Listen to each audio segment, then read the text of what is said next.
ரசூலிகளே, உங்கள் யாவருக்கும் நமது ஆண்டவரும் நமது இரட்சகராகிய இயேசு கிறிஸ்துவின் பரிசுத்த நாமத்தினாலே அன்பையும் வாழ்த்துக்களையும் தெரிவித்துக் கொள்கிறேன். தேவனுடைய பிரதான கிருபையினாலே தேவன் நம்மை கண்மணி போல காத்து இந்த மாலையிலே அவருடைய பரிசுத்த வார்த்தைகளை நாம் தியானிக்கும்படியாய் கிருபை செய்த நம்முடைய பிதாவாகி தேவனுக்கு நம்முடைய ஆண்டவராகிய இயேசு கிறிஸ்து நாமத்துல நாம் நன்றிகளையும் ஸ்தோத்திரங்களை கூட அந்த நேரத்துல நாம் எடுத்துக்கொண்டு இந்த நாளுடைய வேத பாடத்துக்குள்ளாக நாம் கடந்து செல்லலாம். அன்பான சகோதரர்களே, இந்த தினத்திலிருந்து நம்ம தாவீதின் வாழ்க்கை என்ற ஒரு புஸ்தகத்தின் பாடங்களை நாம் தியானிக்க இருக்கின்றோம். லைஃப் ஆஃப் டேவிட் என்ற ஒரு புஸ்தகம் நம்முடைய அருமையான சகோதரர்கள் தாவீதை பற்றிய ரசல் அவர்கள் எழுதின பாடங்களின் ஒரு தொகுப்பை அவர்கள் தயாரித்து இருக்கிறார்கள். அதாவது இந்த பாடங்களானது நம்முடைய அருமை சகோதரர் சார்ல்ஸ் டேஸ் அவர்களாலே எழுதப்பட்டதான பாடங்கள், ரீபிரிண்ட் பாடங்கள். அதிலே தாவீதை பற்றிய எழுதப்பட்ட பாடங்களின் ஒரு தொகுப்பு. அதுதான் நம்ம இந்த நாளிலிருந்து தேவனுக்கு சித்தமானால் நம்ம இந்த புத்தகத்தில் இருக்கக்கூடிய பாடங்களை தொடர் பாடங்களாக நாம் தியானிக்க இருக்கின்றோம்.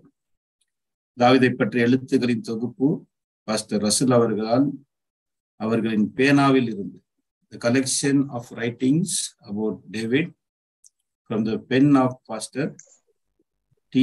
Russell அவர்கள். அவர்களால் எழுதப்பட்டதான பாடங்களின் ஒரு தொகுப்பை தான் நம்ம இன்றைய தினத்திலிருந்து நம்ம ஆரம்பிக்க இருக்கின்றோம். முக்கியமான சகோதரர்களே, இந்த பாடத்துக்கு ஒரு அறிமுகமாக இந்த புஸ்தகத்துல சிலருடைய கோட்பாடுகள் என்ன பண்ணப்படுது, இங்கே காண்பிக்கப்பட்டிருக்கு. தாவீதை குறித்து ரீட் எனக்கூடியவர் சொல்லி ஒரு வார்த்தையை நாம் இங்கே கவனிக்கும் போது, தாவீது வேதத்தில் பெரிய மனிதர்களால் மோசே, எலியா, பவுல் எவரை விடம் தாவீது பல தனித்துவமான மற்றும் குறிப்பிடத்தக்க அம்சங்களை முன்வைக்கிறார். அதாவது வேதத்தில் நாம் பார்க்கும்போது அநேக பெரிய பாத்திரங்களை நாம் பார்க்கிற விதத்துல, ஆனா அப்படிப்பட்ட அநேக பாத்திரங்களை நாம் பார்த்தாலும் வேதாகமத்துல மோசேயை பார்க்கிறோம், எலியாவை பார்க்கிறோம், பவுல் போன்ற மாபெரும் பாத்திரங்களை நம்ம வேதாகமத்தில் பார்க்கிறோம்.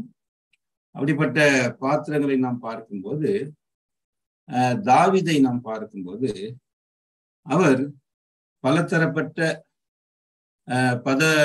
பதிவில் உயர்ந்த ஒரு பாத்திரமாக காணப்படுகிறார். எப்படி என்றெல்லாம் பார்க்கும்போது தாவீது வேதாகமத்துல என்னெல்லாம் பாத்திரம் அவர் பெற்றிருந்தார் என்று சொல்லி நம்ம பார்க்கும்போது, அன்புக்குரிய சகோதரர்களே, தாவீது முதலாவது ஒரு மெய்ப்பனாக அவர் ஆடுகளை மேய்த்து கொண்டிருந்தார் என்று நாம் பார்க்கிறோம். அதைத் தொடர்ந்து அவருடைய வாழ்க்கை ஒரு கோலியாத்தை கொன்ற பிறகு அவர் ஒரு சவுலுடைய படையில அவர் சேர்க்கப்பட்ட ஒரு சிப்பாயாக, ஒரு போர் வீரனாக அவர் இருந்ததாகவும், அதற்கு பிறகு அவர் ஒரு அரசவையாளராக, அதாவது ஒரு அரசவையாளராக அரச சபையில இருந்ததை நாம் பார்க்கிறோம். அது மாத்திரமல்ல, அதைத் தொடர்ந்து அவர் யோனத்தானுக்கு ஒரு நல்ல நண்பனாக இருந்ததை நம்ம என்ன செய்கிறோம் நம்ம பார்க்கிறோம். யோனத்தானுக்கு ஒரு நல்ல நண்பனாக இருந்தார் என்பதை கூட நாம் பார்க்கிறோம். அதை தொடர்ந்து தாவீதுடைய வாழ்க்கையை நாம் பார்க்கும்போது அவர் சவுலுக்கு தப்பி ஓடியவனாக, அவரை தேடப்பட்ட ஒரு சிறை கைதியாக அவர் தொடர்ந்து இருந்ததாக கூட நாம் பார்க்கிறோம். அப்புறம் அவர் தளபதியாக அவர் பணியாற்றினார் சில காலங்கள். அதை தொடர்ந்து கடைசியாக அவர் ஒரு ராஜாவாக கூட அவர் மாற்றப்பட்டதை நாம் பார்க்கிறோம். இப்படி அநேக பலதரப்பட்ட பாத்திரங்களை கொண்டவராக தாவீது இருந்ததை நாம் என்ன செய்யலாம், நம்ம பார்க்கலாம் பிரியமான சகோதரர்களே. அதனால தாவீதுடைய வாழ்க்கை பார்க்கும்போது நம்ம என்ன சொல்லலாம் தாவீதுடைய வாழ்க்கை என்றால், தாவீது ஒரு இசை ஞானியாகவும் இருந்தார். ஒரு இசைகளை வீணையை வாசிப்பதிலே மிக சிறப்பு பெற்றவராக இருந்தார். தாவீது ஒரு சங்கீதக்காரன் கூட, ஒரு மியூசிஷியன், ஒரு ஷெப்பர்ட், ஒரு கிங், ஒரு சோல்ஜர், ஒரு போர் வீரன், இப்படி பல தரப்பட்ட பாத்திரங்களை கொண்டவராக இருந்ததுனால இந்த சகோதரர் அவர் எப்படி வர்ணிக்கிறார்னா, தாவீதுடைய பாத்திரம் பல சரணங்களை கொண்ட வீணையாக இருந்தது என்று சொல்லப்படுகிறது. பல சரணங்களை கொண்ட வீணையாக இருந்தது என்று தாவீதுடைய வாழ்க்கை பற்றி என்ன பண்ணப்படுகிறது, சொல்லப்படுகிறது.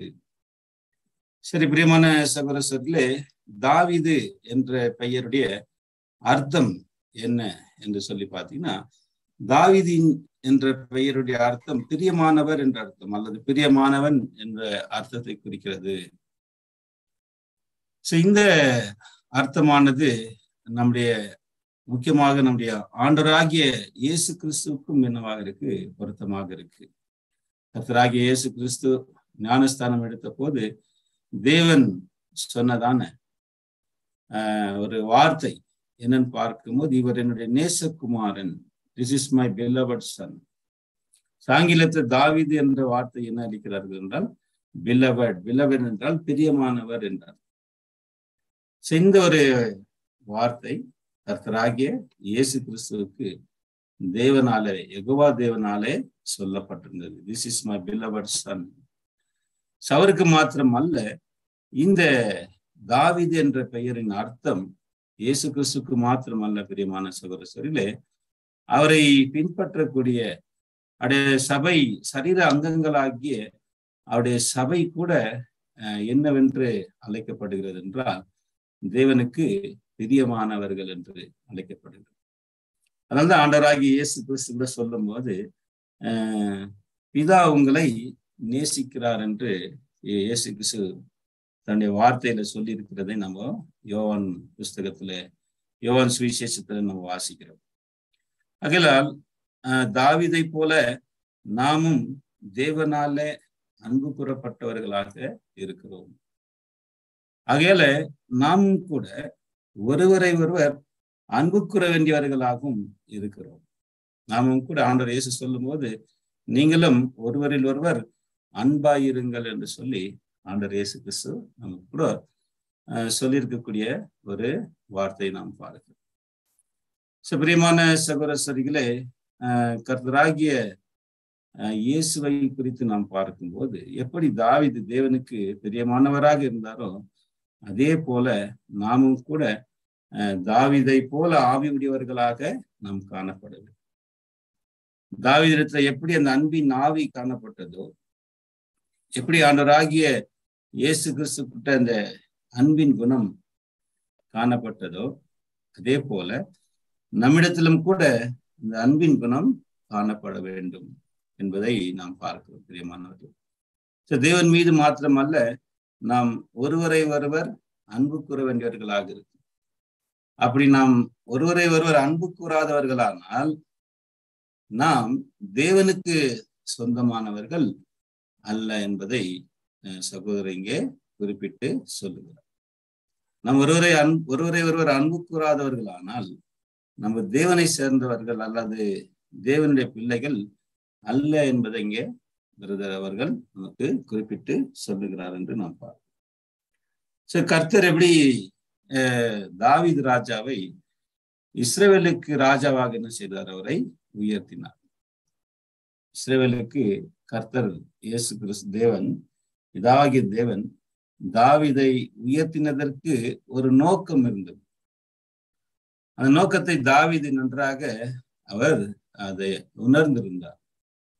அதே போல சபையை கூட தேவன் தேர்ந்தெடுப்பதற்கு, அதாவது கர்த்தராகிய இயேசு கிறிஸ்துவுக்கும் அவருடைய சரீர அங்கமாகிய சபையை தேர்ந்தெடுப்பதற்கு கூட ஒரு முக்கியமான ஒரு நோக்கம் இருக்கிறது. நாம் அனைவரும் ஒரு நோக்கத்திற்காக தேவனால தேர்ந்தெடுக்கப்பட்டிருக்கிறோம். எப்படி தேவன் தாவீதை எப்படி தேர்ந்தெடுத்தாரோ அதே போல அன்புக்குரிய சகோதரர்களே, நாமும் கூட தேவனால தேர்ந்தெடுக்கப்பட்டவர்களாக நாம் இருக்கிறோம்.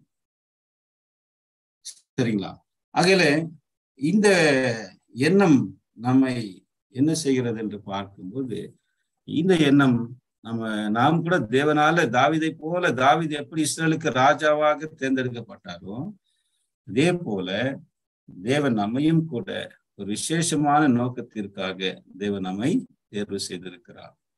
இந்த விசேஷமான நோக்கம் என்ன என்பதை நாம் பார்க்கும்போது, இந்த பூமியின் உலகத்தையே, இந்த பூமியும் அதனுடைய இந்த குடும்பத்தையே ஆசீர்வதிப்பதற்காக, அவர்களை ஆளுவதற்கும் அவரை உயர்த்துவதற்கும், இந்த உலகத்தை ஆசீர்வதித்து அதை உயர்த்தி அதற்கு தீர்ப்பளிப்பதற்காக நம்மை தேவன் விசேஷமாக தேர்வு செய்து கொண்டிருக்கிறார். இந்த எண்ணம் நமக்கு மிக அவசியமானது. ஏனென்றால் இதை நாம் அறிந்தால்தான் நம்முடைய தேவன் நம்ம எதற்காக தேர்ந்தெடுத்தார் என்பதை நாம் தெரிந்தால்தான் நாம் இன்னும் தேவனுக்கு அருகிலே நாம சேர முடியும். பிரியமானவர்களே, இந்த பேர் கிறிஸ்தவர்களை போல நாம் பரலோகத்துக்கு போகிறவர்கள், இயேசுவை ஏற்றுக்கொண்டால் நாம் பரலோகத்துக்கு போவோம் என்ற ஒரு எண்ணம் தான் பேர் கிறிஸ்தவர்களுக்கு. ஆனால் தேவன் நம்மை தேர்ந்தெடுப்பதற்கான ஒரு முக்கிய நோக்கம் என்ன என்று சொல்லி பார்த்தீங்கன்னா, பிரியமான சகோதரர்களே, இந்த உலகத்தையே ஆசீர்வதிப்பதற்காக, இந்த உலகத்தை ஆளுவதற்காகவும், இந்த உலகத்தை ஆசீர்வதிப்பதற்காக தேவன் நம்மை ஒரு விசேஷமான நோக்கத்திற்காக தேர்ந்தெடுத்திருக்கிறார். அதில இதைக்கு நம்மை தயார்படுத்திக் கொள்வதற்காகத்தான் இந்த தாவீதுடைய வாழ்க்கையிலிருந்து நம்ம அநேக பாடங்களை கற்றுக்கொள்ள நாம் என்ன செய்யலாம், நாம் முயற்சிக்கலாம்.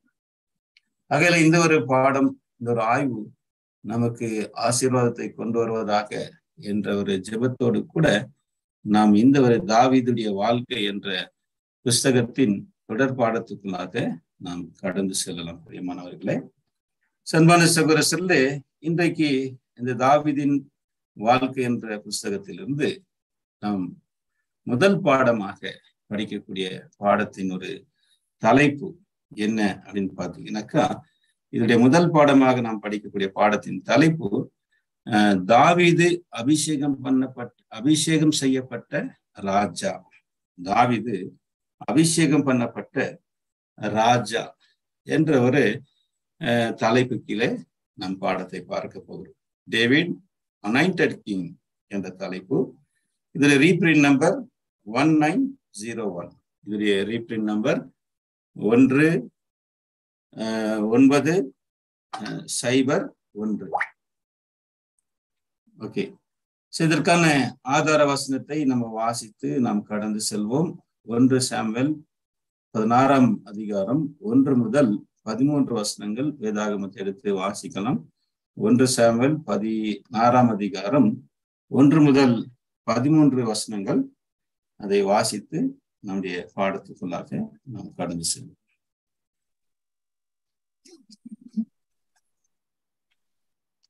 வாசிங்க யாராவது ஒருத்தர்.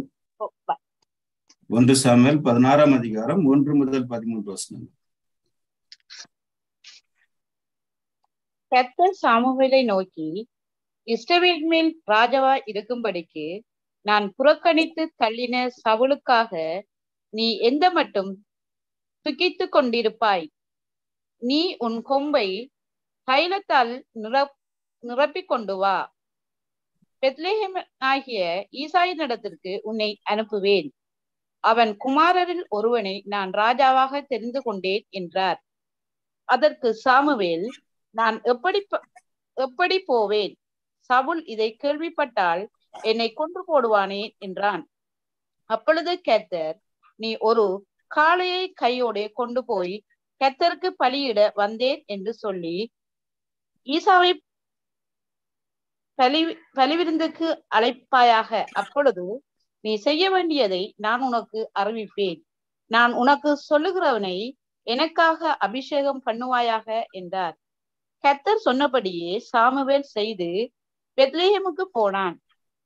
அப்பொழுது அவ்வூரின் மூப்பர் தத்தளிப்போடே அவனுக்கு எதிர்கொண்டு வந்து, நீர் வருகிறது சமாதானமா என்றார்கள். அதற்கு அவன், சமாதானம்தான், கர்த்தருக்கு பலியிட வந்தேன். நீங்கள் உங்களை பரிசுத்தம் பண்ணிக்கொண்டு என்னுடனே கூட பலிவிருந்துக்கு வாருங்கள் என்றான். மேலும் ஈசாவையும் அவன் குமாரரையும் பரிசுத்தம் பண்ணி அவர்களை பலிவிருந்துக்கு அழைத்தான்.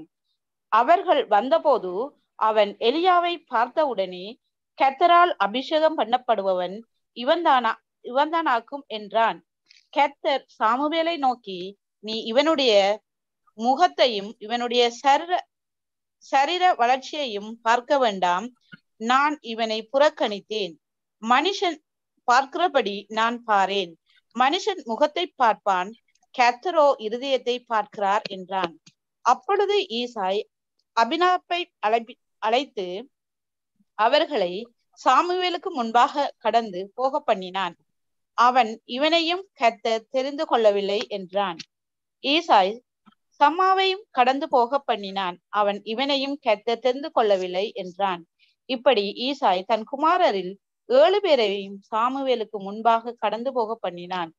பின்பு சாமுவேல் ஈசாவை பார்த்து, கர்த்தர் இவர்களில் ஒருவனையும் தெரிந்து கொள்ளவில்லை என்று சொல்லி, உன் பிள்ளைகள் இவ்வளவுதானா என்று ஈசாயை கேட்டான். அதற்கு அவன், இன்னும் எல்லோருக்கும் இளையவன் ஒருவன் இருக்கிறான், அவன் ஆடுகளை மேய்த்து கொண்டிருக்கிறான் என்றான். அப்பொழுது சாமுவேல் ஈசாயை நோக்கி, ஆள் அனுப்பி அவனை அழைப்பித்து அவன் இங்கே வருமட்டும் நான் பந்திருக்க மாட்டேன் என்றான். ஆள் அனுப்பி அவனை அழைப்பித்தான். அவன் சிவந்த மேனியும் அழகிய கண்களும் நல்ல ரூபம் உள்ளவனாய் இருந்தான். அப்பொழுது கர்த்தர், இவன்தான், நீ எழுந்து இவனை அபிஷேகம் பண்ணு என்றார்.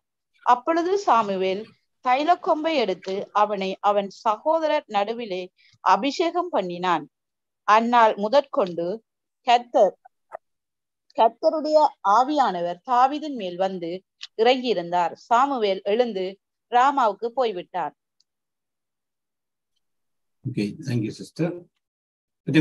சகோதரர்களே, இந்த ஒரு வசனத்தை அடிப்படையாகத்தான் இந்த இன்னும் பாடத்தை நாம் பார்க்க போகிறோம்.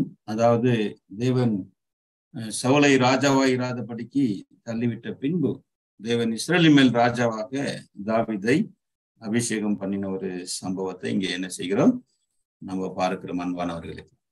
இங்க பார்க்கும்போது ஈசாயுடைய பிள்ளைகளிலே, ஈசாயின் குமாரர்களிலே 8வது குமாரனாகிய தாவீதை தேவன் என்ன செய்கிறார், இந்த அடுத்த ராஜாவாக தேவன் அபிஷேகம் பண்ணுகிறதை இங்க நம்ம என்ன செய்கிறோம், நம்ம பார்க்கிறோம். இதுக்கான ஒரு கீவேர்ட்ஸை நம்ம வாசித்து நம்ம கடந்து போகலாம். இதற்கான கீவேர்ட்ஸ் வாசிப்போம். அதுல 7வது வசனத்தை நம்ம வாசிக்கலாம். 7ஆம் வசனம், 16ஆம் அதிகாரம் 7வது வசனத்தை நாம் வாசிக்கலாம்.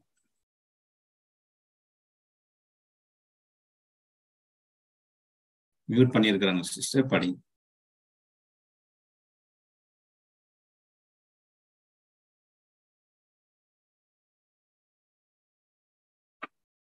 அன்மியூட் பண்ணி படிங்க சிஸ்டர்.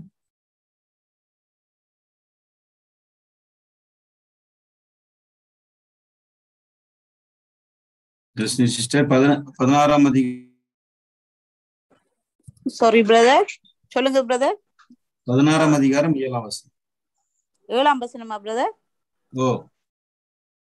கர்த்தர் சாமுவேலை நோக்கி, நீ இவனுடைய முகத்தையும் இவனுடைய சரீர வளர்ச்சியையும் பார்க்க வேண்டாம். நான் இவனை புறக்கணித்தேன். மனுஷன் பார்க்கிறபடி நான் பாரேன். மனுஷன் முகத்தை பார்ப்பான், கர்த்தரோ இருதயத்தை பார்க்கிறான் என்றார். சரி, பிரியமான சகோதரர்களே, இங்க நாம் பார்க்கும்போது இஸ்ரேலின் அடுத்த ராஜாவாக, சவுலுக்கு பின்பு அடுத்த ராஜாவாக தேவன் யாரை தேர்ந்தெடுத்தார் என்று பார்க்கும்போது தாவீதை, ஈசாயின் குமாரனாகிய தாவீதை, 8வது மகனாகிய தாவீதை தேவன் இந்த ராஜாவாக தேர்ந்தெடுக்கிறது நாம் இங்கே பார்க்கிறோம். ஏன் தேவன் தாவீதை ராஜாவாக தேர்ந்தெடுத்தார் என்று சொல்லி பார்க்கும்போது அதற்கான ஒரு முக்கிய நோக்கம் ஒன்று இருக்கிறது. அது என்னன்னு பார்க்கும்போது, தாவீதை தேர்ந்தெடுப்பதற்கான ஒரு நோக்கம் நாம் பார்க்கும்போது இஸ்ரேலுக்கு ராஜாவாக மாத்திரம் அல்ல, இன்னொன்று வரப்போகக்கூடிய மாபெரும் ராஜாவாகிய இயேசுவுக்கும் அவருடைய சபையாகிய தலைக்கும் ஒரு நிழலாக இருக்கும்படியாக தேவன் தாவீதை என்ன செய்கிறார் என்று பார்க்கும்போது இந்த ஒரு பதவிக்கு ராஜாவாக தேவன் தேர்ந்தெடுக்கிறதை நாம் என்ன செய்கிறோம், இங்கே பார்க்கிறோம் பிரியமானவர்களே. ஆனால் தாவீது ஒரு எப்படிப்பட்டவனாக இங்கே இருந்தார் என்று சொல்லி நம்ம பார்க்கும்போது, இங்க வசனத்துல நாம் வாசித்தோம். இப்போது தேவன் சாமுவேலை பார்த்து சொல்லுகிறார். என்ன சொல்லுகிறார் என்றால், நீ இவனுடைய முகத்தையும் இவனுடைய சரீர வளர்ச்சியும் பார்க்க வேண்டாம். தாவீது சாமுவேலை தேவன் ராஜாவாக அபிஷேகம் பண்ண அனுப்பின போது, சாமுவேல் ஈசாயின் குமாரர்களிலே முதலாவது இரண்டாவது பிள்ளைகளை பார்த்த போது அவர்களா இருக்க வேண்டும் என்று சொல்லி அவர் எண்ணினார். ஆனால் தேவன் அவர்கள் அனைவரையும் புறக்கணித்தார். ஏனென்று பார்க்கும்போது அவர்களுடைய சரீர தோற்றங்கள், அவங்க எல்லாம் ஆர்மியில இருந்தவர்கள், அவர்கள் எல்லாம் ஒரு போர் சேவர்களாகத்தான் சவுலுடைய படையில, அவருடைய அண்ணன்மார்கள் எல்லாம் படையில போர் வீரர்களாக இருந்தவர்கள். ஒருவேளை அவர்களில் ஒருவரை தான் தேவன் தேர்ந்தெடுப்பாரா என்று நினைத்தார். ஆனால் அவருடைய கடைசி மகன் யார் என்று பார்க்கும்போது தாவீது என்ன செய்து கொண்டிருந்தார் என்று சொல்லி பார்க்கும்போது, அவர் ஆடுகளை மேய்த்து கொண்டிருந்தார். அவன் தகப்பனுடைய ஆடுகளை அவன் மேய்த்து கொண்டிருந்தான் என்று இங்கே நாம் பார்க்கிறோம். மற்றவர்கள் எல்லாம் பார்க்கும்போது இவர்கள் அநேகமானவர்கள் தன்னுடைய அண்ணன்மார்கள் எல்லாம் பார்த்தீங்கன்னா அவங்கெல்லாம் ஆல்ரெடி ஆர்மியில போர் சேவர்களாக பணியாற்றி கொண்டிருக்கிறார்கள். அகலே சாமுவேல் என்ன நினைத்தார் என்று பார்க்கும்போது, தேவன் ஆல்ரெடி ஏற்கனவே இவர்கள் போர் சேவர்கள் இருக்கிறபடினாலே தேவன் இவர்களை தான் தேர்ந்தெடுப்பார் என்று நினைத்தார். அதுதான் ஆண்டவர் இங்கே இவரை பார்த்து சொல்லுகிறார், சாமுவேலை பார்த்து, நீ இவருடைய முகத்தையும் இவனுடைய சரீர வளர்ச்சியும் பார்க்க வேண்டாம். நான் இவனை புறக்கணித்து மனுஷன் பார்க்கிறபடி நான் பாறேன். மனுஷன் வெளி தோற்றத்தையே பார்ப்பான், உயரத்தையும் சரீர தோற்றத்தை தான் மனுஷன் பார்ப்பான். ஆனால் தேவனோ கர்த்தரோ இருதயத்தை பார்க்கிறவர் என்று சொன்னார். ஏன் அப்படி பார்க்கும்போது தாவீதை குறித்து நாம் பார்க்கும்போது அவர் எப்படிப்பட்ட ஒரு நிலையில இருந்தார் என்றால் ஆடு மேய்க்கிறவராக இருந்தார். ஆடு மேய்க்கக்கூடியவர்கள் யார் என்ற வீடுகள்ல பார்க்கும்போது அந்த காலத்துலலாம் படிக்க வராதவங்க, படிப்பு ஏறாதவர்கள் என்ன செய்வாங்கன்னு பாத்தீங்கன்னா, அவங்கள மாடு மேய்க்கவோ இல்லை ஆடு மேய்க்கவோ என்ன செய்வாங்க, விட்டுடுவாங்க அவனுடைய குடும்பத்துல. அதே போலதான் தாவீது இப்படிதான் என்ன செய்தாங்க, அவங்கள ஒரு ஆடு மேய்க்கக்கூடிய வேலையில அவரை விட்டு இருந்தார்கள். ஆனால் தேவன் அப்படிப்பட்டவர்களை தான் தேவன் என்ன செய்கிறார், தேர்வு செய்கிறார். இது அப்படியே சபைக்கும் என்ன செய்கிறது, இது பொருந்துகிறது. தேவன் கூட இந்த மாபெரும் வரப்போகிற இந்த உலகத்தை ஆளுகை செய்யக்கூடிய இந்த ஒரு வகுப்பாரை தேவன் எப்படிப்பட்ட ஜனங்கள் மத்தியிலிருந்து தேவன் தேர்ந்தெடுக்கிறார் என்று சொல்லி அப்போஸ்தலனாகிய பவுல் நமக்கு 1 கொரிந்தியர் 1ஆம் அதிகாரம் 26வது வசனத்தை நம்ம வாசிக்கிறோம். 1 கொரிந்தியர் 1ஆம் அதிகாரம் 26ல இருந்து சில வசனங்களை நம்ம வாசிப்போம். படிங்க சிஸ்டர், ஃபாஸ்டா படிச்சுட்டு வாங்க. எப்படியெனில் சகோதரரே, நீங்கள் அழைக்கப்பட்ட அழைப்பை பாருங்கள். மாம்சத்தின்படி ஞானிகள் அநேகரில்லை, வல்லவர்கள் அநேகரில்லை, பிரபுக்கள் அநேகரில்லை. ஞானிகளை வெட்கப்படுத்தும்படி தேவன் உலகத்தில் பைத்தியமானவைகளை தெரிந்து கொண்டார். பலமுள்ளவைகளை வெட்கப்படுத்தும்படி தேவன் உலகத்தில் பலவீனமானவைகளை தெரிந்து கொண்டார். எத்தனை வரைக்கும் உள்ளவைகளை அவமாக்கும்படி உலகத்தின் இழிவானவைகளையும் அற்பமாய் எண்ணப்பட்டவைகளையும் இல்லாதவைகளையும் தேவன் தெரிந்து கொண்டார். மாம்சமான எவனும் தேவனுக்கு முன்பாக பெருமை பாராட்டாதபடிக்கு அப்படி செய்தார். அந்தபடி இவ பாருங்க அன்புக்குரிய சகோதரர்களே, எப்படி தேவன் தாவீது குடும்பத்துல உயர்ந்தவங்களை சரீர பிரகாரமாக அவங்க வளர்ச்சி அடைந்தவங்களை விட்டுட்டு தேவன் அவங்களை எல்லாம் புறக்கணித்து எப்படி தேவன் ஆடு மேய்க்கக்கூடியவனாகிய தாவீதை தேவன் எப்படி தேர்ந்தெடுத்தாரோ, அதே போல வரக்கூடிய இந்த மாபெரும் ராஜ்யத்துக்கு வேண்டிய ராஜாக்களை தேவன் எப்படிப்பட்ட ஜனங்கள் மத்தியிலிருந்து தேர்ந்தெடுக்கிறார் என்றால், இந்த உலகத்தாலே பைத்தியங்கள் என்று சொல்லக்கூடியவர்கள், இந்த உலகத்தால பைத்தியங்கள் என்று சொல்லக்கூடியவர்களையும், இந்த உலகத்தால பலவீனமானவர்கள் என்று சொல்லக்கூடியவர்களையும், இந்த உலகத்திலே இழிவானவர்கள், அற்பமானவர்கள் என்று சொல்லக்கூடியவர்களை தேவன் செய்கிறார், தேர்ந்தெடுக்கிறார். எதற்காக என்று பார்க்கும்போது அவர்களை வெட்கப்படுத்தும்படியாக, தங்களை ஞானிகள் என்று சொல்லக்கூடியவர்களை வெட்கப்படுத்தும்படியாக தேவன் பைத்தியங்களை தேர்ந்தெடுக்கிறார். தங்களை பலம் உள்ளவர்கள் என்று சொல்லக்கூடியவங்களை வெட்கப்படுத்துவதற்கு தேவன் பலவீனமானவர்களை தேர்ந்தெடுக்கிறார். பிரியமானவர்களே, ஏன் என்று பார்க்கும்போது மாம்சமான எவனும் தேவனுக்கு முன்பாக பெருமை பாராட்டக்கூடாது. அதாவது என்னுடைய பலத்தினாலோ என்னுடைய ஞானத்தினாலோ இதை நான் அடைந்தேன், இந்த பதவிக்கு நான் வந்தேன் என்று சொல்லி எந்த மனிதனும் அவருக்கு முன்பாக பெருமை பாராட்டாதபடிக்கு தேவன் இப்படிப்பட்டவர்கள் என்ன செய்தாராம், தேர்ந்தெடுத்தார் என்று சொல்லி நம்ம இங்கே பார்க்கிறோம். சோ எப்படி தாவீதை தேவன் ராஜாவாக தேர்ந்தெடுத்தாரோ அதே போல இப்போது தேவனுடைய தெய்வீக திட்டத்துல, இந்த சுவிசேஷ யுகத்துல என்ன நடந்து கொண்டிருக்கு என்று பார்க்கும்போது இங்கே பிரியமான சகோதரர்களே, இங்கே இந்த ஒரு தேர்வுகள் நடந்து கொண்டிருக்கிறதை நம்ம பார்க்கலாம். அதே போல பிரியமான சகோதரர்களே, அன்றைக்கு தாவீதிடத்துல காணப்பட்டதான ஒரு உன்னதமான குணங்கள் தாவீதை ராஜாவாக தேவன் அழைத்ததற்கு ஒரு காரணமாக இருந்தது. அவர்கிட்ட என்னெல்லாம் குணங்கள் காணப்பட்டது என்று சொல்லி பார்க்கும்போது, அக்காலத்துல அவரை தேவன் ராஜாவாக எதற்காக அழைத்தார், அழைத்ததுக்கான காரணம் என்ன பார்க்கும்போது அடுத்துல காணப்பட்டதான சில குணாதிசயங்கள் என்னன்னு பார்க்கும்போது அவரிடத்துல தேவன் மேல விசுவாசம் கொண்டவராக அவர் இருந்தார்.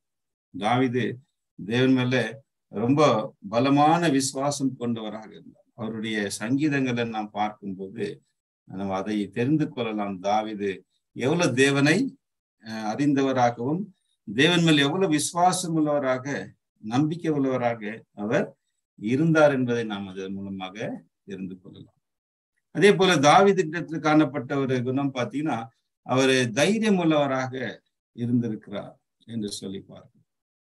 எவ்வளவு தைரியம் உள்ளவர் என்று சொல்லி நம்ம எப்படி சொல்லலாம் என்று பார்க்கும்போது, அவர் ஆடு மேய்த்து கொண்டிருக்கிற நேர காலங்களிலே ஒரு முறை சிங்கம் அவருடைய ஆட்டுக்குட்டிகளை அது கவிக்கொண்டது, பிடித்து கொண்டு போனது. அந்த சமயத்துல தாவீது அந்த சிங்கத்துடைய வாய்க்கும் ஒரு முறை கரடி இடத்திலிருந்தும் அதை தப்புவித்திருக்கிறார். அதிடத்தில் சண்டையிட்டு சிங்கத்துக்கிட்டும் தன்னுடைய ஆடுகளை கரடியிடத்திலிருந்தும் அவர் அதை காப்பாற்றிருக்கிறார் என்றால், அதிடத்துல அவரு சண்டையிட்டு இருக்கிறார் என்றால் அவருக்கு அவருடைய தைரியத்தை அதை நம்ம நினைச்சலாம், அங்கே பார்க்கலாம். அதே போல அவரிடத்துல இருந்தது பாத்தீங்கன்னாக்கா, அவரிடத்துல காணப்பட்ட குணம் சகோதரர் இந்த பாடத்துல சொல்லும் போது அவரிடத்துல சாந்தமும் காணப்பட்டது. மீக்னஸ், சாந்தம். அதே நேரத்தில் ஆற்றல் மிக்க மனிதனாக இருந்தார் அவர், இல்லைங்களா? அவரு ஆற்றல் மிக்க ஒரு மனிதன், அன்பானவர், அன்பும் கீழ்ப்படிதலும் உள்ளவராக தாவீது இருந்தார் என்று நாம் என்ன செய்யலாம், நம்ம பார்க்கலாம். பிரியமான சகோதரர், சகையில தான் தாவீது அப்படிப்பட்ட ஒரு குணம் படைத்த அவர் என்ன செய்தார், தேவன் தேர்ந்தெடுத்தார் இந்த ஒரு வேலைக்காக. அதே போல நாம் பார்க்கும்போது தாவீது ஒரு இளமை பருவத்தில் இருந்தார், ஒரு சிறு பையனாக இருந்தார், ஒரு வாலிபன், ஒரு இளைஞனாக அவர் காணப்பட்டார். அவரை தேவன் ராஜாவாக அபிஷேகம் பண்ணக்கூடிய அந்த நேரத்துல அவர் எப்படி இருந்தார் என்று சொல்லி பார்க்கும்போது, அவர் ஒரு யூத், அவர் ஒரு யங் மேன், அதாவது ஒரு சிறு பையன். அரசியலிலோ இராணுவத்திலோ யுத்தத்திலோ எந்த ஒரு அனுபவம் மற்றவராக இருந்தார். ஆனால் கூட தேவன் அவரை என்ன செய்தார் பார்த்தீங்கன்னா, அவரை அந்த பதவிக்கு தேவன் அவரை அழைத்தார். எப்படி, எதற்காக என்று சொல்லி பார்க்கும்போது, அன்பான சகோதரர்களே, தகுதியற்றவர்களை, திறமையற்றவர்களை தேவன் என்ன செய்வார் பார்த்தீங்கன்னா, திறமை உள்ளவராக அவர் வல்லவராக இருக்கிறார். அப்படி ஆவியினாலே அவருடைய பிள்ளைகளை திறமையற்றவர்கள், முடியாதவர்கள், கடக்க முடியாதவர்களா இருந்தாலும் கூட தேவன் தம்முடைய வல்லமையினாலும் தம்முடைய பரிசுத்த ஆவியினாலும் அவர்களை வல்லமையுள்ளவராக தேவன் வல்லவராக இருக்கிறார் என்று நாம் பார்க்கலாம். பிரியமானவர்களே, அதே போலத்தான் தேவன் இப்போது சபையை கூட அப்படிதான் செய்து கொண்டார். நாம் கூட நாம் பார்க்கும்போது தேவனுடைய இந்த உலகத்தின் பார்வையில நாம் எந்த ஒரு அனுபவமற்றவர்களாக இருக்கும் இல்லைங்களா? இந்த உலக அனுபவம் நமக்கு கிடையாது. இந்த உலகை ஆளுகை செய்யக்கூடிய ஒரு அனுபவம் நமக்கு இருக்கிறதா என்று சொல்லி பார்த்தீங்கன்னா நமக்கு கிடையவே கிடையாது.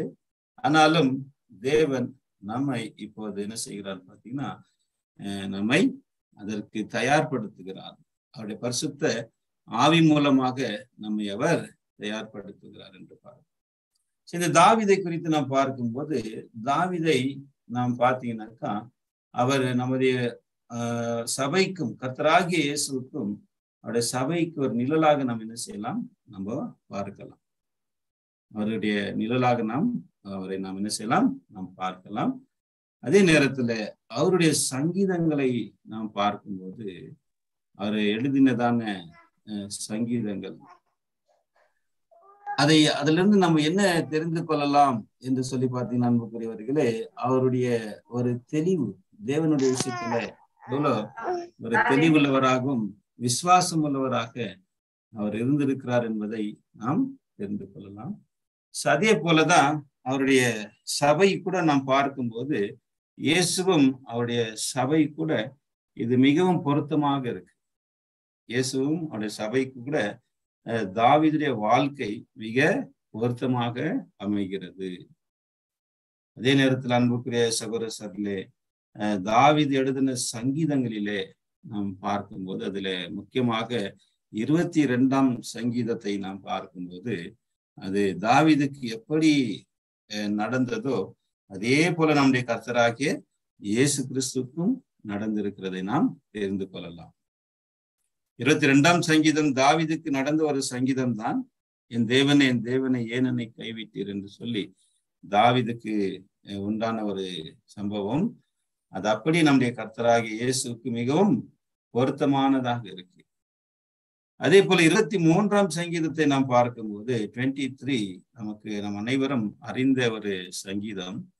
அதை நாம் பார்க்கும்போது பிரியமான சகோதரர்களே, அது பிதாவாகிய தேவன் ஒரு மெய்ப்பராகவும் நம்முடைய கர்த்தராகிய இயேசு கிறிஸ்து நமக்கு ஒரு மெய்ப்பராகவும் நம்மை அவர் புல்லுள்ள இடங்களில் நடத்தி அமர்ந்து தண்ணீர்கள் அண்டை கொண்டு போய்விடுகிறார். அதாவது இயேசு ஒரு மெய்ப்பராகவும் அவருடைய சபையாகிய நாம் அவருடைய ஆடுகளாக அவருடைய மேய்ச்சலின் ஆடுகளாக நாம் இருக்கிறோம் என்பதை கூட அந்த சங்கீதம் மிக அருமையாக நமக்கு பொருந்துகிறது. சங்கீதம் 23 நம்முடைய கர்த்தராகிய இயேசு கிறிஸ்து யோவான் 10ஆம் அதிகாரத்துல ஆடுகளை பற்றி மெய்ப்பனை பற்றி சொல்லப்பட்ட விஷயத்துக்கு அது மிகவும் பொருந்தக்கூடியதாக இருக்கிறது என்று நாம் இங்கே பார்க்கிறோம் பிரியமானவர்கள். சரி, அடுத்ததாக நாம் பார்க்கும்போது இந்த ஒரு பாடத்துல நாம் பார்க்கும்போது இயேசுடைய ராஜ்யம் தாவீதுடைய ராஜ்யமும் சாலமுடைய ராஜ்யத்தை நம்ம எடுத்து பார்க்கும்போது இது எதுக்கு எந்தெந்த காலகட்டங்களுக்கு இது பொருந்தக்கூடியதாக இருக்கிறது என்று சொல்லி பார்த்தீங்கன்னா இப்ப தாவீதுடைய ராஜ்யம் நாம் பார்க்கிறோம் பிரியமானவர்களே. அதை தொடர்ந்து சாலமுடைய ராஜ்யம், தாவீதுடைய ராஜ்யம் 40 வருஷங்கள். அதை தொடர்ந்து தாவீதுடைய ராஜ்யம் ஆட்சி 40 வருடங்கள் நம்ம பார்க்கிறோம். இது ரெண்டு இதுவும் பார்த்தீங்கன்னா பேரலல் டிஸ்பென்சேஷன் என்று சொல்வார்கள். அதாவது இதை இன்னொரு குலத்துல நம்ம பார்க்கும்போது சவுலுடைய ராஜ்யம் 40 வருஷம், தாவீதுடைய ராஜ்யம் 40 வருஷம் மற்றும் சாலமுடைய ராஜ்யம் 40 வருஷம். இதை நம்ம தெய்வீக திட்டத்துல நம்ம பொருத்தி பார்க்கும்போது டிவைன் பிளான் ஆஃப் ஏஜஸ் நம்ம சார்ட்ல யுகங்களை பற்றிய தெய்வீக வெளிப்பாடு அந்த வரைபடத்துல நீங்க பொறுத்தீங்கன்னாக்கா அதை நாம் எப்படி பார்க்கலாம் என்று பார்க்கும்போது இந்த 3 யுகங்கள், யூத யுகம், சுவிசேஷ யுகம், அப்புறம் மேசியா யுகம். யூத யுகம் சவுலுடைய ஆட்சிக்கு காலத்துக்கு ஒரு பொருத்தமாக இருக்கு. எப்படி தேவன் அதாவது அடுத்த ராஜபாரத்தை பெறக்கூடியவர்களாக இருந்தவங்க யாருன்னு பாத்தீங்கன்னா சவுல் தான். சவுலுடைய வம்சம்தான் அடுத்த ராஜாவாக வர வேண்டியதா இருந்துச்சு. ஆனா அவர்கள் கீழ்ப்படியாமனால அந்த ஒரு பதவியை அவங்க இழந்து விட்டார்கள். அதனால அது தாவீதுக்கு வந்தது. அதே போல இஸ்ரேல் மக்கள் யூத யுகத்துல வாழ்ந்து கொண்டிருந்த இஸ்ரேல் மக்கள் அவங்களுக்கு தான் ராஜபாரம் முதலாவது தேவன் கொடுத்திருந்தார். அதாவது மேசியாவோட ஆட்சி செய்யக்கூடிய ஒரு வாய்ப்பு முதலாவது இவர்களுக்கு தான் கொடுக்கப்பட்டிருந்தது. ஆனால் அவர்கள் அதை அவங்க கீழ்ப்படியாம போனதுனால அது அவங்ககிட்ட இருந்து புற ஜாதிகளுக்கு லாக்கன் 44ல மீதமானவர்கள் புற ஜாதியிலிருந்து தேர்ந்தெடுக்கப்பட வேண்டிய ஒரு அவசியத்துக்கு வந்தது. ஆக இந்த சுவிசேஷ யுகம் தாவீதுடைய ஆட்சிக்கு ஒரு நிழலாக இருக்கு. யூத யுகம் சவுலுடைய ஆட்சிக்கும், சுவிசேஷ யுகம் தாவீதுடைய ஆட்சிக்கும், மற்றும் மேசியா யுகம் பார்க்கும்போது சாலமோனுடைய ஆட்சிக்கு ஒரு நிழலாக இருக்கிறது. சாலமோனுடைய ஆட்சி எப்படி ஒரு சமாதானம் நிறைந்த ஒரு ஆட்சியாக இருந்துச்சோ, அதே போல இயேசு கிறிஸ்துடைய 1000 வருட அரசாட்சி கூட இந்த உலகத்துக்கு சமாதானத்தையும் சந்தோஷத்தையும் தரக்கூடிய ஒரு ராஜ்யமாக அமையும் என்பதை நாம் பார்க்கிறோம். அதே நேரத்துல பிரியமான சகோதரர்களே, இப்ப இந்த 2 ஆட்சி நம்ம முக்கியமா பார்க்கும்போது தாவீது மற்றும் சாலமுடைய ஆட்சி. 2 ஆட்சி காலத்துல சபையுடைய வேலை என்னவா இருக்கிறது என்று பார்க்கும்போது, இந்த சுவிசேஷ யுகத்துல சபையுடைய ஆட்சி, சபை அபிஷேகம் பண்ணப்பட்டு தேவனால் அபிஷேகம் பண்ணப்பட்டு இருக்கு, மாம்சத்துல இருக்கு. சபை ராஜாவாக நம்ம அபிஷேகம் பெற்றிருந்தாலும், உதாரணத்துக்கு நம்ம பார்க்கும்போது இப்ப தாவீது சாமுவேல் மூலமாக அவர் அபிஷேகம் பண்ணப்பட்டார். ஆனால் அபிஷேகம் பண்ணப்பட்டு உடனடியாகவே அவர் ராஜ ஒரு சிம்மாசனத்தில் அவர் ஏறவில்லை. அவர் அபிஷேகம் பண்ணப்பட்டு பல சோதனைகள் பரீட்சைகள் அவருக்கு கொடுக்கப்பட்டு அது கடைசியாகத்தான் தேவன் அவரை அந்த சிம்மாசனத்தில் அவரை ஏற்றினார் என்று பாரு. ஆனா அந்த காலகட்டங்கள்ல அவர் அநேகமான யுத்தங்களையும் போராட்டங்களையும் அவர் சந்திக்க வேண்டியதாக இருந்தது. அதே போல நாமும் கூட இப்போது நம்ம தேவனால அபிஷேகம் பண்ணப்பட்டவர்களாக இருக்கிறோம். தேவனால பரிசுத்தாவினால நம்ம அபிஷேகம் பண்ணப்பட்டவர்களாக நாம் இருக்கிறோம். ஆனால் மாம்சத்துல இருக்கிறோம். எப்படி அந்த காலகட்டத்துல தாவீது மாம்சத்துல தன் சத்துருக்களோடு அவர் போராட வேண்டியதாக இருந்ததோ, அதே போல இப்போது சபையாகிய நாம், மாம்சத்துல இருக்கக்கூடிய சபையாகிய நாம், இந்த காலகட்டங்கள் நமக்கு ஒரு போராட்டத்தின் ஒரு காலகட்டமாக நம்முடைய எதிரிகளோடு நாம் போராட வேண்டியவர்களாக இருக்கு. யார் நம்முடைய எதிரிகள் என்று பார்க்கும்போது நமக்கு முக்கியமா 3 முக்கிய பெரிய எதிரிகள் நமக்கு இருக்கு. முதலாவது பெரிய எதிரி சாத்தான், 2வது இந்த உலகம், 3வது நம்முடைய மாம்சம், நம்முடைய பழைய சுபாவங்கள், நம்முடைய பலவீனங்கள், நம்மிடத்துல காணப்படக்கூடிய பலவீனங்கள். இதெல்லாம் எதிர்த்து இப்போது நாம் போராடி இவைகளை நாம் மேற்கொள்ள வேண்டிய ஒரு கட்டத்துல இருக்குது. நம் ராஜாவாக அபிஷேகம் பண்ணப்பட்டிருந்தாலும் கூட தேவனால அழைக்கப்பட்டு அபிஷேகம் பண்ண தாவீதை போல நம் அபிஷேகம் பெற்றவர்களாக இருந்தாலும் கூட, ஆனால் அந்த சிம்மாசனத்தில் தாவீது ஏறுவதற்கு முன்னதாக எப்படி தன்னுடைய எதிரிகளோடு அவர் போராட வேண்டியதாக இருந்ததோ, அதே போல சபையாகிய நாம், இயேசு கூட அது தொடர்ந்து கர்த்தராகி இயேசுவை தொடர்ந்து அவருடைய சபை கூட இந்த உலகத்திலே அநேக போராட்டங்களை அது என்ன பண்ண வேண்டும், அதை சந்திக்க வேண்டியதா இருக்கு. அதை ஜெயிக்க வேண்டியதான ஒரு சூழ்நிலைக்குள்ள சபை கூட இப்போது கடந்து போய் கொண்டிருக்கிறது என்பதை நம்ம பார்க்கிறோம். பிரியமான சகோதரர்களே, இப்போ சாலமோனுடைய ஆட்சி பார்க்கும்போது ஒரு சமாதானத்தின் ஆட்சியார். சாலமோனுடைய ஆட்சி ஒரு இளைப்பாறுதலின் ஆட்சி, சமாதானத்தின் ஆட்சி. அது எந்த ஒரு ஆட்சியை குறிக்குது, எந்த ஒரு காலகட்டத்தை குறிக்குது? சபை காலகட்டத்தில்னாக்கா சபை மகிமையடைந்த சபை, மகிமையடைந்த ஒரு சபை. அப்போது இந்த ஒரு இளைப்பாறுதலுக்குள்ள அது உலகத்தையே ஆளுகை செய்யக்கூடிய ஒரு காலகட்டத்துக்குள்ள கடந்து வரும். ஆனால் இப்போது எப்படி தாவீது ராஜாவாக இருந்து அவருடைய ஆட்சி காலத்துல போராட்டங்கள், பிரச்சனைகள், யுத்தங்களை சந்தித்தாரோ, அதே போல இப்போதும் சபையாகி நாம் கூட பல போராட்டங்களையும் யுத்தங்களையும் நாம் போராட வேண்டியவர்களாக இருக்கிறோம். அதான் ஆண்டவராகிய இயேசு அப்போஸ்தலர்களுக்கு அநேக வசனங்களை நமக்கு சொல்லுகிறார். உலகத்துல உங்களுக்கு உபத்திரம் உண்டு, ஆனாலும் திடன் கொள்ளுங்கள், நான் உலகத்தை ஜெயித்தேன். அப்போஸ்தலர்கள்ல கூட அப்போஸ்தலனாகிய பவுல் சொல்லும் போது நாம் அநேக உபத்திரவங்கள் வழியாக தேவனுடைய ராஜ்யத்திலே பிரவேசிக்க வேண்டியதாக இருக்கிறது என்று சொல்லி கூட அப்போஸ்தலனாகிய பவுல் நமக்கு அறிவுரை கொடுத்துகிறது நம்ம பார்க்கிறோம் பிரியமானவர்களே. அதை நாம் வாசிக்கலாம். அப்போஸ்தலர் 14 அதிகாரம் 22வது வசனத்தை வாசிக்கலாம். அப்போஸ்தலர் 14 வசனம் 22 நாம் வாசிக்கலாம். படிங்க சிஸ்டர். 14 அதிகாரம் 22 வசனம்.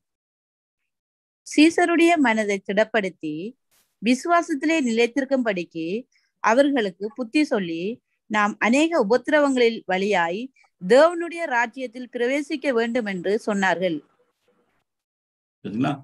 அநேக உபத்திரவங்களின் வழியாக நாம் தேவனுடைய ராஜ்யத்தில் பிரவேசிக்க வேண்டியதாக இருக்கிறது என்று சொல்லி நம்ம இங்கே பார்க்கிறோம். பிரியமான சகோதரர்களே, எப்படி தாவீது கூட அநேக விதமான பிரச்சனைகளுக்கு போராட்டங்களுக்கு பிறகுதான் அவர் அந்த சிம்மாசனத்துல ஏறினதை நாம் பார்க்கிறோமோ, அதே போல நம்முடைய சபையுடைய விஷயத்துல கூட நாம் அது அப்படியே பொருந்தக்கூடியதாக இருக்கிறது என்பதை நாம் பார்க்கிறோம். சரி, அடுத்ததாக நாம் பார்க்கும்போது அன்புக்குரிய சகோதரர்களே, நம்ம தாவீதை குறித்து நாம் பார்க்கும்போது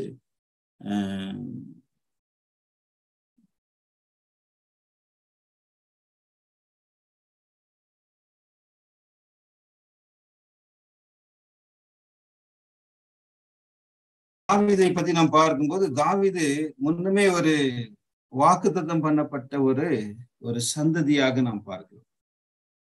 எப்படி என்றால் பிரியமான சகோதரர்களே, தாவீது தேவன் ஆட்சி யாருக்கு தரப்படும் என்பதை குறித்து யாக்கோபு மூலமாக என்ன செய்திருந்தார் பார்த்தீங்கன்னாக்கா, யாக்கோபு மூலமாக தேவன் ஒரு தீர்க்க தரிசன ஒரு வாக்குத்தத்தத்தை தேவன் என்ன செய்திருந்தார், கொடுத்திருந்தார். அதனுடைய ஒரு மொக்காகத்தான் யார் இருந்தார் பார்த்தீங்கன்னா இந்த தாவீதுடைய ராஜ்யம் இங்கே நாம் பார்க்கிறோம். அதை நாம் வாசிக்கலாம். அது வசனத்துல ஆதியாகமம் 49 அதிகாரத்துல 49 ஜெனிசிஸ் 49 verse 9 and 10 படி. ஆதியாகமம் 49 வசனம் 9 மற்றும் 8 படிச்சுங்க. 8 10 வசனத்துக்கு வாசி. சுற்று பிரகாரத்தை நிறுத்தி, ஆதியாகமம் சிஸ்டர், ஆதியாகமம் 49 அதிகாரம் படிங்க. 8 முதல் 10 வசனங்கள் வாசி. 49 தானே பிரதர்? ஆமா, 49 8 to 10.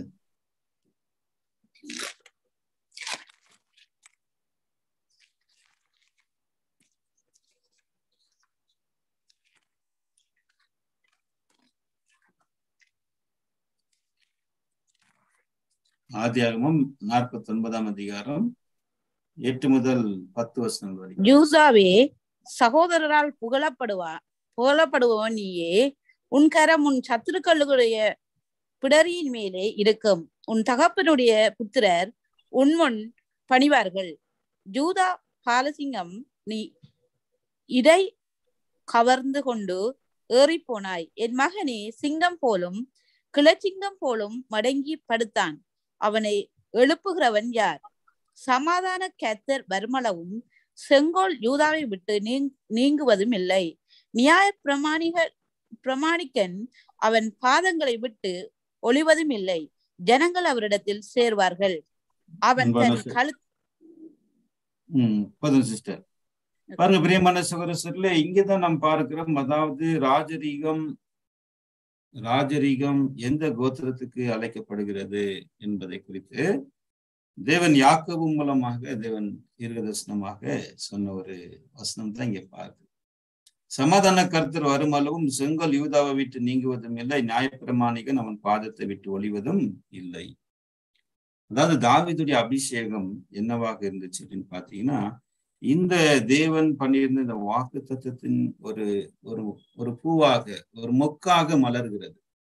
எப்படி ஒரு பூ மலர்ந்து ஒரு ஒரு கனி வருகிறது, கனி வருவதற்கு முன்பாக அது பூ மொக்காக முளைக்கிறதோ, அப்படிதான் தேவன் பண்ணியிருந்த இந்த ப்ராமிஸ் எங்க பண்ணியிருந்தது பார்த்தீங்கன்னா, ஆதியாகமத்துல 49ஆம் அதிகாரத்துல யாக்கோபு மூலமாக தேவன் தீர்க்கதரிசனமாக சொன்ன ஒரு வார்த்தை. செங்கோல் யாருக்கு தரப்படும் என்றால் யூதா கோத்திரத்துக்கு தான் தரப்படும் என்று அவர் செய்த இந்த வாக்குத்தத்தம் எப்போதுதான் அது ஒரு மொக்காக மலர்ந்தது என்று சொல்லி பார்த்தீங்கன்னா, பிரியமான சகோதரர்களே, அது தாவீதை தேவன் அபிஷேகம் செய்த போதுதான் அது நடந்தது என்பதை நாம் இங்கே பார்க்கிறோம். இங்கே அது ஒரு சம்பவத்தை நாம் பார்க்கிறோம். அதே நேரத்துல தாவீது அவருடைய இருதயம் எப்படிப்பட்ட ஒரு இருதயம், எதை பற்றி அவருக்கு தன்னுடைய மனசுல ரொம்ப கவலை கொண்டவராக இருந்தார் என்று சொல்லி பார்த்தீங்கன்னா, தேவனுடைய ஆலயத்தின் விஷயத்துல, தேவனுடைய ஆலயத்தை கட்டுவதிலே தாவீதுக்கு மிகவும் வாஞ்சையும் ஆர்வமாக இருந்துச்சு. அது நம்ம இங்கே பார்க்க வேண்டிய ஒரு விஷயமாக இருக்கு. அதே போல சபைக்குள்ள நாம் பார்க்கும்போது, சபையாகிய நாமே தேவனுடைய ஆலயமாக இருக்கிறோம். இந்த ஆலயத்தை கட்டுவதற்கான விருப்பம் நம்மிடத்தில் முதலாவது காணப்பட வேண்டும்.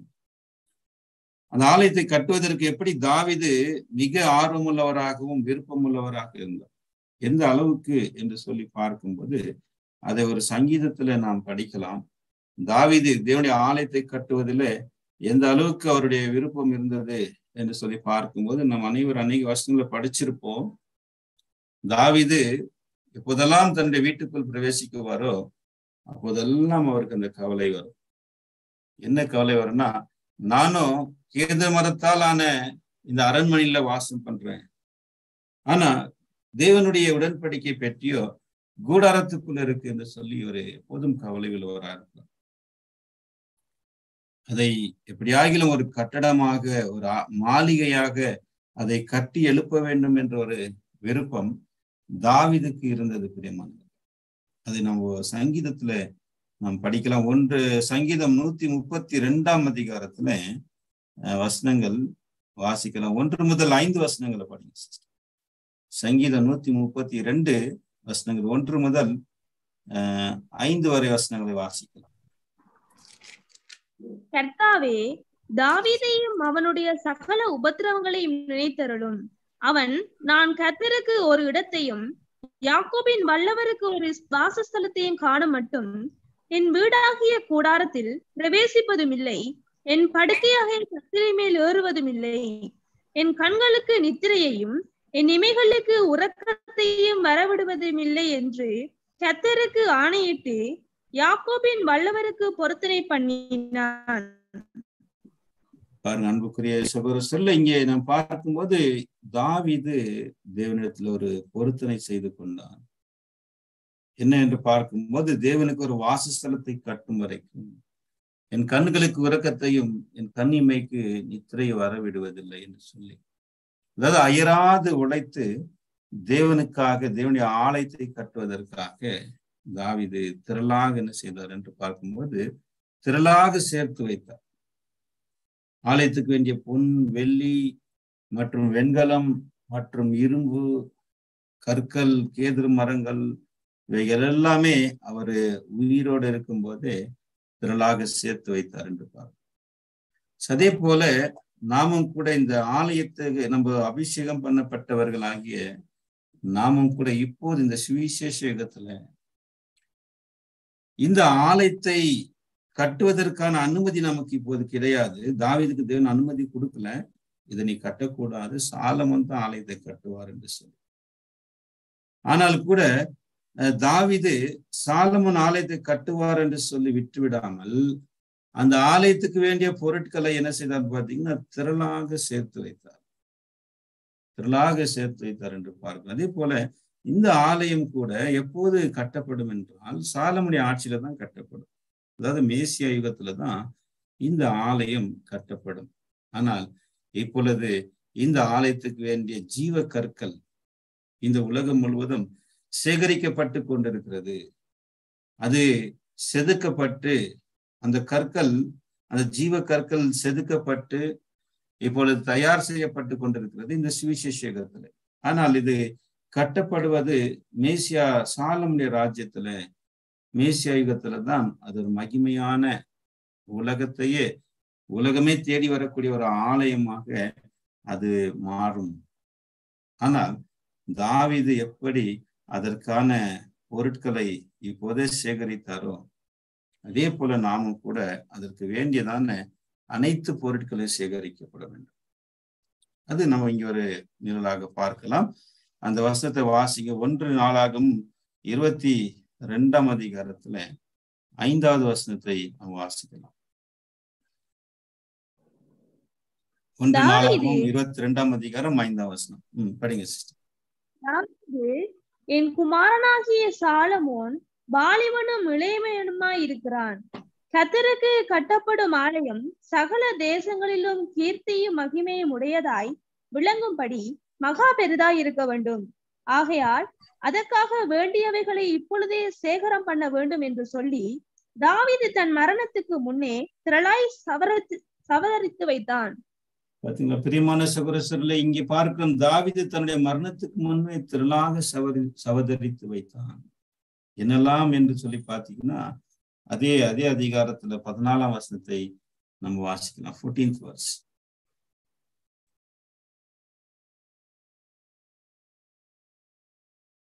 14ஆம் வசனம், 22ஆம் அதிகாரம் 14ஆம் வசனம். இதோ நான் என் சிறுமையிலே கர்த்தருடைய ஆலயத்துக்காக 1,00,000 தாலந்து பொன்னையும் 10,00,000 தாலந்து வெள்ளியையும் நிறுத்த முடியாத திரளான வெண்கலத்தையும் இரும்பையும் சவதரித்தும் மரங்களையும் கற்களையும் சவதரித்தும் வைத்தேன். நீ இன்னும் அவைகளுக்கு அதிகமாய் சவதரிப்பாய். பாத்தீங்களா பிரியமான சகோதரர்களே, எப்படி தாவீது சவதரித்தார் என்று சொல்லி பார்க்கும்போது என் சிறுமையிலே என்று சொல்லப்பட்டிருக்கு. என் சிறுமையிலே என்றால் அவருக்கும் கஷ்டத்துலதான் தேவனுக்கென்று ஆலயத்துக்கென்று சேர்த்து வைத்தார். எவ்வளவு என்று பார்க்கும்போது 1,00,000 தாலந்து பொண்ணு. 1,00,000 தாலந்து என்றால் நம்முடைய கணக்குப்படி 34 லட்சம் கேஜி பொண்ணு, அப்புறம் வெள்ளி, வெண்கலம், மரம் எல்லாவற்றையும் இங்கே சேர்த்து வைத்தது போல இந்த சபையாகிய நம்முடைய ஒரு வேலை கூட இந்த சுவிசேஷத்துல இந்த பொருட்கள் நம்ம என்ன பண்ண வேண்டும், சேர்க்கப்பட வேண்டும். நமக்கு நன்றாக தெரியும், பொன் என்றால் அது தெய்வீக சுபாவத்தை நமக்கு குறிக்கிறது. தெய்வீக சுபாவத்தை நாம் நமக்குள்ள உருவாக்க வேண்டும். வெள்ளி எதை குறிக்கிறது என்று பார்க்கும்போது வெள்ளி சத்தியத்தை குறிக்கிறது. சத்தியத்தை சேகரிக்க வேண்டும், பொன்னை சேகரிக்க வேண்டும். தெய்வீக சுபாவத்தை நாம் என்ன செய்யப்பட வேண்டும், நமக்குள்ள அது உருவாக்கப்பட வேண்டும். அதே போல வெண்கலம், அதை தொடர்ந்து மரம், இதை எல்லாவற்றையும் தாவீது எப்படி சேர்த்து வைத்தாரோ அதே போல நாமும் கூட இந்த சுவிசேஷத்துல சபையாகிய மாம்சத்தில் இருக்கிற சபை இவை அனைத்தையும் சேர்த்து வைக்கப்பட வேண்டும். ஆனால் சாலமோனுடைய ஆட்சியிலே அவைகள் எப்படி கட்டப்பட்டது என்று சொல்லி நாம் பார்க்கும்போது 1 ராஜாக்கள் 6ஆம் அதிகாரம் 8ஆம் வசனத்தை வாசிக்கலாம். 1 ராஜாக்கள் 6ஆம் அதிகாரம் 8ஆம் வசனத்தை வாசிக்கலாம். அது சத்தம் இல்லாமல் கட்டப்பட்டது. வாசிங்க சிஸ்டர். 1 ராஜாக்கள் 6ஆம் அதிகாரம் 8ஆம் வசனம். நடு அறைகளுக்கு போகிற வாசற்படி ஆலயத்தின் வலதுபுறத்தில் இருந்தது. சுழற்படிகளினால் நடு அறைகளுக்கும் நடு அறைகளிலிருந்து 3வது அறைகளுக்கும் ஏறுவார்கள். அதில் ஒரு நிமிஷம் sister. 6th chapter 7th verse பண்ணுங்க. 6ஆம் அதிகாரம் 7ஆம் வசனம். ஆலயம் கட்டப்படுகையில் அதை பணிதீர்ந்து கொண்டு வரப்பட்ட கற்களாலே கட்டப்பட்டது. ஆகையால் அது கட்டப்படுகிற போது சுத்திகள், வாச்சிகள் முதலான எந்த இருப்பு ஆயுதங்களின் சத்தமும் அதிலே கேட்கப்படவில்லை. பிரியமான சகோதரர்களே, இங்கே பார்க்கும்போது ஆலயம் கட்டப்படுகையில் அது பனி தீர்ந்து கொண்டு வரப்பட்ட கற்களால கட்டப்பட்டது. பனி தீர்ந்து கொண்டு வரப்பட்ட கற்களால என்றால் அங்கே மலையிலே எல்லாம் உடைக்கக்கூடிய வேலைகள், செதுக்கக்கூடிய வேலைகள் எல்லாவற்றையும் அங்கேயே செய்து அங்கே தயார்படுத்தி கொண்டு வரப்பட்டு வெறும் இங்கே ஒரு கல் மேல் ஒரு கல் அங்கே வைக்கப்பட்டது.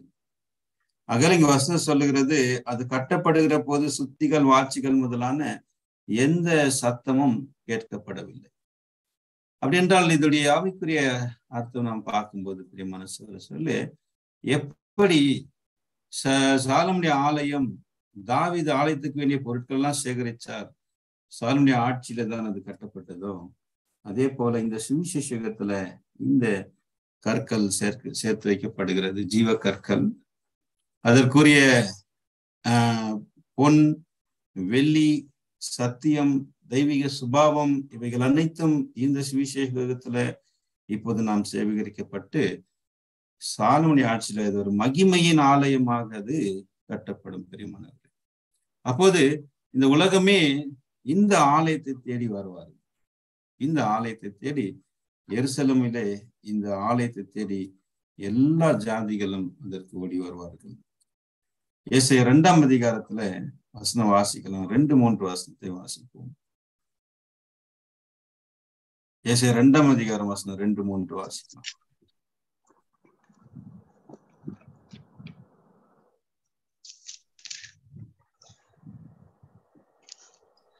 கடைசி நாட்களில் கர்த்தருடைய ஆலயமாகிய பர்வதங்களின் கொடுமுடியில் ஸ்தாபிக்கப்பட்டு மலைகளுக்கு மேலாய் உயர்த்தப்படும். எல்லா ஜாதிகளும் அதற்கு ஓடி வருவார்கள். திரளான ஜனங்கள் புறப்பட்டு வந்து, நாம் கர்த்தரின் பர்வதத்துக்கும் யாக்கோபின் தேவனுடைய ஆலயத்துக்கும் போவோம் வாருங்கள். அவர் தமது வழிகளை நமக்கு போதிப்பார், நாம் அவர் பாதைகளில் நடப்போம் என்பார்கள். ஏனெனில் சீயோனில் இருந்து வேதமும் எருசலேமில் இருந்து கர்த்தரின் வசனமும் வெளிப்படும். பாத்தீங்களா பிரியமான சகோதரர்களே, நாம் பார்க்கும்போது எல்லா உலகமே உலகத்துக்கு ஆசீர்வாதத்தை தரக்கூடிய ஒரு ஆலயம். அது இயேசு கிறிஸ்துவும் அவருடைய சபை. இதான் தாவீது ராஜாவாக அபிஷேகம் பண்ணப்பட்ட ஒரு விஷயம். அதை தொடர்ந்து அவருடைய வேலையில பார்க்கும்போது அவரு ஆலயத்தை கட்டுவதற்கான பொருட்களை சேகரித்தது. அதே போல நாம் கூட இந்த சுவிசேஷத்துல நாம் ராஜாக்களாக ஆசாரியர்களாக நாம் அபிஷேகம் பண்ணப்பட்டிருக்கிறோம் தேவனாலே. இந்த உலகத்திலிருந்து தாவீது எப்படி தன்னுடைய சகோதரர்கள் மத்தியிலிருந்து அவரை தேவன் தேர்ந்தெடுத்தார். தாவீது ஒரு கீழான ஒரு நிலைமையில இருந்தார், ஆடு மேய்க்கிற ஒரு நிலைமையில இருந்தார். அப்படிப்பட்ட ஒரு தாவீதை தேவன் என்ன செய்தார் பார்த்தீங்கன்னா தேர்ந்தெடுத்தார். அதே போல இந்த உலகத்துல நாம் கூட அப்போஸ்தலன் பவுல் சொன்னது போல இந்த உலகத்துல ஞானிகளை வெட்கப்படுத்தும்படியாக உலகத்துல பைத்தியமானவைகளை, பலவீனமானவைகளை, அற்பமானவைகள், இழிவானவைகளை தேவன் தேர்ந்தெடுத்தார். அது மாத்திரமல்ல, தொடர்ந்து அவர் அபிஷேகம் பண்ணப்பட்ட பிறகு தாவீது அநேக போராட்டங்களை அவர் எதிர்கொள்ள வேண்டியதாக இருந்தது. எந்த ஒரு பயிற்சியும் கிடையாது, எந்த ஒரு அனுபவம் கிடையாது. ஒரு ராஜாவுக்குரிய ஒரு அனுபவமோ ஒரு யுத்தத்துக்குரிய அனுபவமோ அவருக்கு இருந்தது கிடையாது. ஆனால் கூட தேவன் அவரை அதற்கு தயார்படுத்தினார். ஒரு தேசத்தை ஆளுகை செய்வதற்காக சில தயாரிப்பு வேலைகள் அந்த காலகட்டங்களில் தாவீதுக்கு தேவன் பயிற்சி கொடுத்து கொண்டிருந்தார். ஆகையால்தான் அவர் சிறந்த ராஜாவாக, எல்லா ராஜாக்களோடு ஒப்பிட்டு பேசக்கூடிய ஒரு ராஜாவாக தாவீது இருந்தார். ராஜாக்களுடைய பாடத்தை நம்ம புஸ்தகத்துல படிக்கும்போது தேவன் யாரை ஒப்பிட்டு பேசுவார் என்றால் எப்பவுமே இந்த ராஜா என் தாசனாகி தாவீது நடந்தது போல நடக்கவில்லை என்று தான் சொல்வார். இந்த ராஜா என் தாசனாகி தாவீதை போல நடக்கவில்லை, தாவீதை போல நடந்தான் என்றும் தாவீதை போல நடக்கவில்லை என்று சொல்லி எல்லா ராஜாக்களுக்கும் தாவீது ஒரு சிறந்த உதாரணமாக இருந்தார். அதுதான் பிரியமானவர்களே. அதே போலதான் இப்போது நமக்கு கூட உலகத்திலிருந்து பிரித்தெடுக்கப்பட்டு தேர்ந்தெடுக்கப்பட்டு அபிஷேகம் பண்ணப்பட்டவர்கள் நாம் அநேக எதிரிகளோடு எதிர்த்து போராட வேண்டிய ஒருவர்களாக இருக்கிறோம். அதே போல தாவீது எப்படி ஆலயத்தை கட்டுகிற வேலையில ரொம்ப ஆர்வம் உள்ளவராக இருந்தாரோ, அதே போல இந்த ஆலயமாகிய சபை, நம்முடைய ஆலயமாகிய சபையை நாம் கட்டுவதற்கு வேண்டிய பொருட்களை நாம் சேகரித்து வைக்கப்பட வேண்டும் என்பது இந்த ஒரு பாடத்தில் நாம் பார்க்கிறோம். அகில பிரியமான சகோதர சொல்ல கடைசியாக நாம் பார்க்கும்போது தாவீதிடத்துல காணப்பட்டதான அந்த உண்மை, அதுதான் தேவன் நம்ம அனைவரிடத்துல என்ன செய்கிறான்னு பார்த்தீங்கன்னா நம்ம இடத்துல எதிர்பார்க்கிறோம். தாவீது எப்படிப்பட்டவராக இருந்தார் என்று சொல்லி பார்த்தீங்கன்னா, தாவீது என் இருதயத்துக்கு ஏற்றவன் என்ற ஒரு பெயர் பெற்றிருந்தார். அவரை குறித்து என்ன சொல்லுது அப்படின்னு பார்க்கும்போது, அவர் தேவனுடைய இருதயத்துக்கு ஏற்றவர் என்று அவரை பத்தி சொல்லியிருந்தது போல நாமும் கூட என்ன ஒரு பெயர் எடுக்க வேண்டும் என்று சொல்லி பார்க்கும்போது, தாவீதை போல தேவனுக்கு ஏற்றவன், அவருடைய இருதயத்துக்கு ஏற்றவன் என்று நாம் எடுக்கப்பட வேண்டும். அந்த வசனத்தை வாசிக்கலாம். அதை அப்போஸ்தலர் 13ஆம் அதிகாரத்துல 22வது வசனத்தை நாம் வாசிக்கலாம். அப்போஸ்தலர் 13 வசனம் 22 வாசிக்கலாம். பின்பு அவர் அவனை தள்ளி தாவீதை அவர்களுக்கு ராஜாவாக ஏற்படுத்தி, ஈசாயின் குமாரனாகிய தாவீதை என் இருதயத்துக்கு ஏற்றவனாக கண்டேன், எனக்கு சித்தமானவர்களை எல்லாம் அவன் செய்வான் என்று அவனை குறித்து சாட்சியம் கொடுத்தார். பார்த்தீங்களா பிரியமானவர்களே, தாவீதை பற்றி தேவன் கொடுத்த ஒரு சாட்சி, என்ன சாட்சி கொடுத்தார் என்று பார்க்கும்போது சொல்றாரு, என் குமாரனாகிய என் ஈசாயின் குமாரனாகிய தாவீதை என் இருதயத்துக்கு ஏற்றவனாக கண்டேன். இருதயத்துக்கு ஏற்றவன் என்றால் என்ன அப்படின்னு பாத்தீங்கன்னா, தேவனுடைய இருதயத்தை போல தாவீதுடைய இருதயம் இருந்தது. அதே போலதான் பிரியமான சகோதரர்களே, நம்முடைய இருதயம் கூட தேவனுடைய இருதயத்தை போல இருக்க வேண்டும். அதே தான் இங்க பார்க்கிறோம். எனக்கு சித்தமானவைகள் எல்லாம் அவன் செய்வான் என்று அவனை குறித்து சாட்சி கொடுத்தார். நாம் கூட தேவனுடைய சித்தத்தை செய்வதற்காக தேவனால அழைக்கப்பட்டிருக்கிறோம். தேவனுக்கு நாம் அவருடைய சித்தத்தை செய்வதற்கு நாம் அனைவரும் என்ன செய்திருக்கிறோம் என்றால், தேவனுக்கு நாம் ஞானஸ்தானத்தின் மூலமாக நம்முடைய இருதயங்களை தேவனுக்கு ஒப்பு கொடுத்திருக்கிறோம். ஆனால் அதுல நாம் உண்மை உள்ளவர்களாக காணப்பட வேண்டும். தாவீது எப்படி உண்மை உள்ளவராக இருந்தாரோ அதே போல நாமும் கூட தேவனுக்கு மரண பரியந்தம் உண்மை உள்ளவர்களாக நாம் காணப்படும் போது நிச்சயமாக தேவன் தாவீதை எப்படி தேவன் உயர்த்தினாரோ அதே போல நாமும் கூட தேவனால உயர்த்தப்பட்டு, தாவீது எப்படி இஸ்ரேலுக்கு ராஜாவாக இருந்தாரோ அதே போல நாமும் கூட இந்த உலகத்தையே ஆசீர்வதிக்கக்கூடிய ஒரு ராஜாக்களாக, இந்த உலகத்தையே தேவனிடத்திலே கொண்டு வரக்கூடிய ஒரு ராஜாக்கள் மாத்திரமல்ல, நாம் ஆசாரியர்களாக கூட நாம் இருப்போம் என்பதை இந்த பாடத்துல நாம் பார்ப்போம் பிரியமானவர்களே. அதான் இன்றைக்கு பாடத்துல நாம் படிச்ச முதல் பாடமாக தாவீதுடைய அபிஷேகம் என்பதை குறித்து, தாவீது ராஜாவாக அபிஷேகம் பண்ணப்பட்டது என்ற தலைப்புல இந்த ஒரு பாடத்தை நாம் இந்த நாளில பார்த்தோம். இதை தொடர்ந்து தேவன் சித்தமானால் அடுத்த வாரம் அதே ஒரு தலைப்புல இன்னொரு ரீப்ரிண்ட் பாடம் சொல்பவர் எழுதியிருக்கிறாரு. தேவன் சித்தமானால் அதை நாம் அடுத்த பாடத்துல நாம் படிப்போம்.